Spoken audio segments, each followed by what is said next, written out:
और चलिए अब आपको दिखाते हैं एक अच्छी खबर। आम का एक पेड़ लेकिन उस पर 121 किस्म के आम।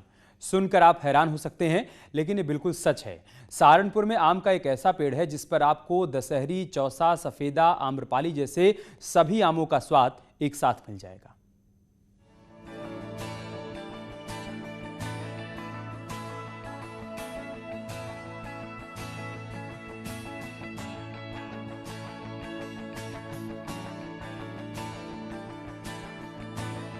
अगर हम आपसे कहें कि एक आम के पेड़ पर 121 किस्म के आम लग सकते हैं तो यकीनन आप यकीन नहीं करेंगे, लेकिन ये बात 100% सच है और उसके लिए आपको मलिहाबाद जाने की भी जरूरत नहीं। ये अनोखा पेड़ सहारनपुर में है जिस पर 121 किस्म के आम लगते हैं।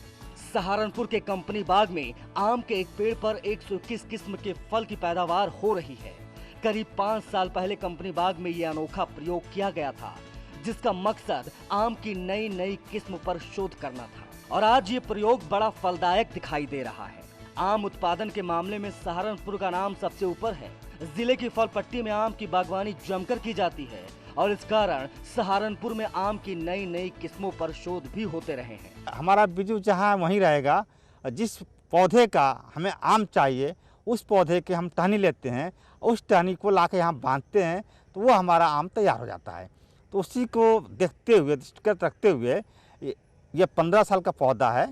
जब ये 5 साल से ऊपर का हो गया उस पर से हम यहाँ के वैज्ञानिकगण हमारे बांधना शुरू किए। तब से लेकर आज 15 साल का हो गया लगभग। तो इस पर 121 प्रजातियों की जो है विभिन्न तरह की कलम जो है बांधी गई है। तस्वीरों में दिखाई दे रहा ये पेड़ 15 साल पुराना है और उस पेड़ पर जब ये शोध किया गया था तब इसकी उम्र 10 साल थी। आम के देसी पेड़ की शाखाओं पर अलग अलग किस्म के आमों की ब्रांच यानी कलमें लगाई गई थी, जिसके बाद पेड़ की देखरेख के लिए अलग से नर्सरी इंचार्ज की नियुक्ति भी हुई थी और इसी देखरेख का ये नतीजा है कि अब इस पेड़ की सभी कलमों पर अलग अलग तरह के आम लगे दिखाई देते हैं। इस समय जो है 30-35 प्रजातियों का इसमें फैलाया हुआ है। जो अर्ली प्रजातियाँ थी वो टूट गई है और इस समय मीडियम और लेट प्रजातियाँ चल रही हैं, वहीं इस पर है।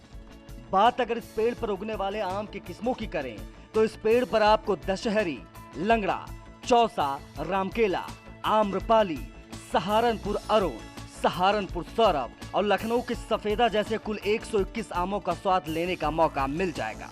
सहारनपुर से न्यूज़ 18 के लिए देवेश त्यागी की रिपोर्ट।